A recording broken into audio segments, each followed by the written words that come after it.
to this up-to-date technology, and it seeks to benefit from this knowledge for the country's progress and prosperity. And the Iranian nation is determined to preserve its rights, and hopefully will see such a realistic approach, and hopefully we'll see such a realistic approach by U.S. statesmen, and of course not just in words, and hopefully we'll also see it in their deeds and actions.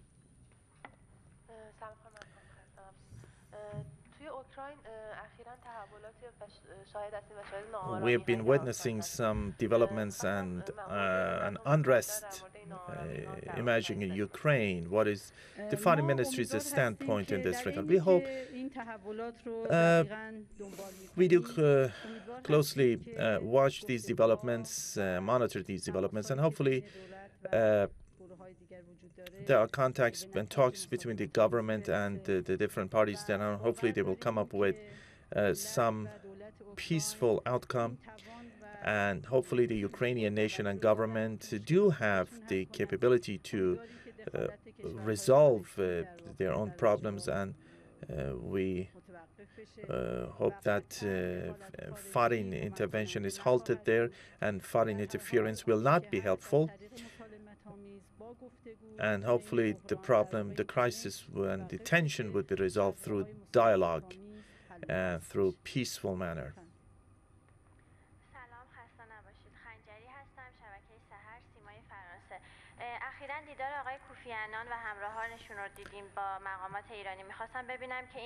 We had a visit by Mr. Kofi Annan, a recent visit by Mr. Kofi Annan. What has been the objective of the visit, and what were the outcomes? These, in fact, we cannot just clearly mention any specific outcome regarding such visits. Speaking of that foundation of the elders, there are influential figures membering this foundation, and they do have influential views about global policies, and it's a group that makes efforts for the spread of justice and peace in the world. And in fact, it emanates from their personal capacities, their recognition of the crises and trends. So speaking of this visit to Iran, it reminds one of Iran's role in the region, and also the role Iran can play for the establishment of peace throughout the globe. And we hope that such exchanging of views would contribute to the spread of justice and peace in the world. We have always welcomed such discussions, and we believe that if this discourse for peace and justice is further broadened, that will be useful, and all will welcome such dialogue and discussions. There were some meetings, and they are going to also have, and I'm sure that they will have a good experience of their visit to Iran. American officials are recently using the term the dismantling of nuclear facilities. Why is there emphasis on this term of dismantling the facilities? Wouldn't it contribute to the nuclear talks facing a deadlock? Now, speaking of different interpretations of this plan of action, different interpretations have been expressed, and you, like us, have seen similar news. Our criterion is the plan of action, the joint plan of action, what has been finalized in the course of negotiations, and such interpretations lack any legal value, and these are unilateral interpretations. In the meantime, the Islamic Republic of Iran has clearly announced that preservation of the nuclear rights will be the criterion for continuation of negotiations. And in fact, we have gone through this path for attaining this knowledge, and this path is irreversible. And in fact, the interpretations made are just reflecting the views of one party.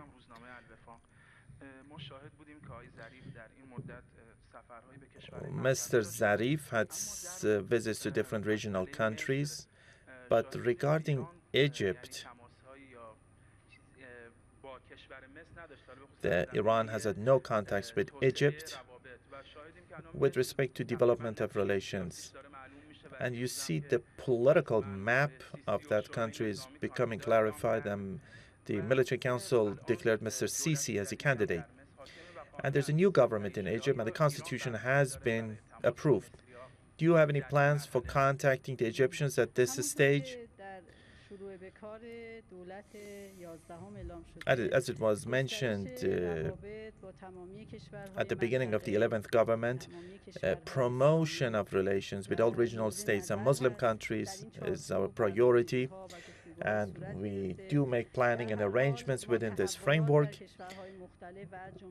We do follow the developments in different countries, including Egypt, and we will make new movements at the proper time in proportionate with their existing relations.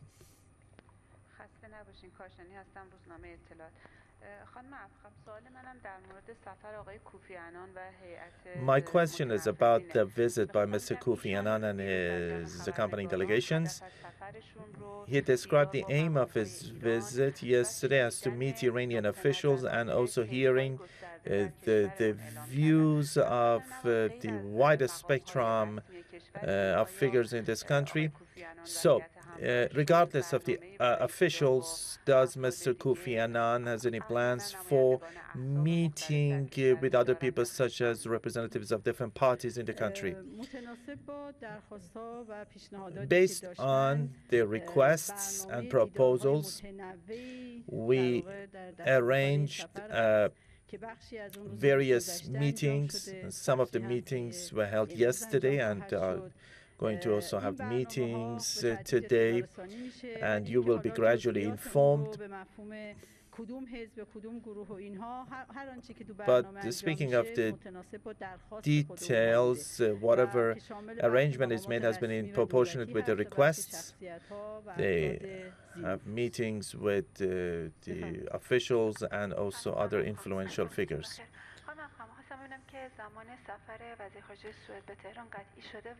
Is the trip by the Swedish foreign minister to Iran has been the trip finalized? And Mr. Zarif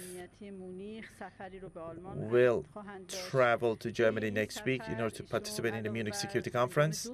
In addition to delivering 2 speeches at the Munich Security Conference, he will also deliver speeches in Berlin at the bilateral level.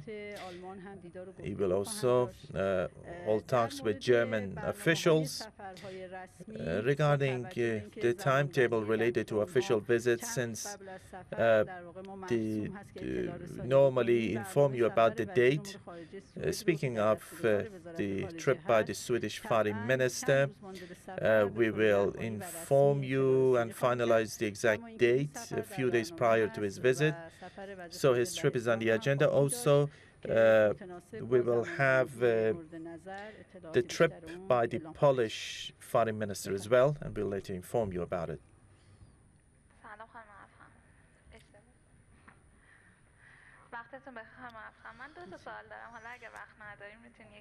I have 2 questions. Mr. Borujerdi, addressing journalists yesterday, announced that the Foreign Ministry has requested the Parliament for an MP becoming a member of the Secretariat for the implementation of the Geneva deal. Do you confirm it, and if possible, tell us the details? Next week, there's a parliamentary meeting in Tehran. Is Mr. Zarif or any foreign ministry representative going to participate in the meeting? Regarding the Islamic Interparliamentary meeting, we have had close cooperation. There's close cooperation between the foreign ministry and the parliament, and different sections of the foreign ministry is assisting the parliament, is in contact with the parliament for better implementation of the program. So the letters of invitation sent to parliament speakers have been done via the foreign ministry. So this trend is continuing, and our officials will attend the meeting and its subcommittees in the opening ceremony and so on. Regarding the question about Parliament, there has been some talks, but the talks have not yet been finalized, and we will inform you later on.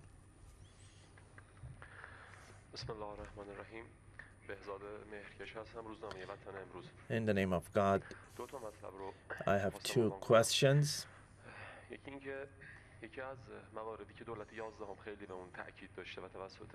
One of the points emphasized by the 11th government and the president is the necessity for criticism, and the nuclear agreement will be also part of it. We have this literature in the foreign ministry, the literature by the foreign minister and also the parliamentary vice president, and they consider as those who criticize the Geneva deal, they consider them as people following the Zionists.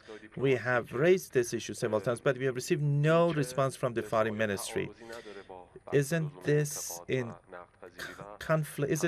Isn't such an approach in conflict with that approach calling for criticism? Another point is related to the request by 160 MPs from the Parliament Speaker in order to just become informed about the contents of the Geneva deal. And there was this request, and it was said that the talks are confidential, and we will later inform you about the contents. The MPs and also the National Security Commission of the Parliament, they are people who can be trusted. You do not have to publicize it, but the MPs are trusted people, and how come they are not informed about the details? Regarding the literature you mentioned, I believe that the foreign ministry and the minister, he has never used such a literature, and we have always announced that such criticisms are definitely in line with our national interests. Now, the style of raising criticisms, so that there may be some points raised on our side to consider the domestic critics as being following the Zionists. It's a wrong interpretation of the remarks. I've seen reports, and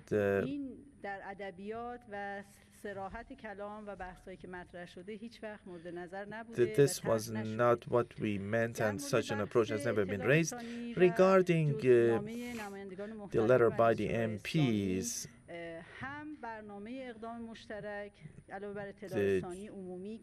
we have disseminated information about the joint plan of action, and the contents was put on the website of the foreign ministry, and some copies of the talks were obtained for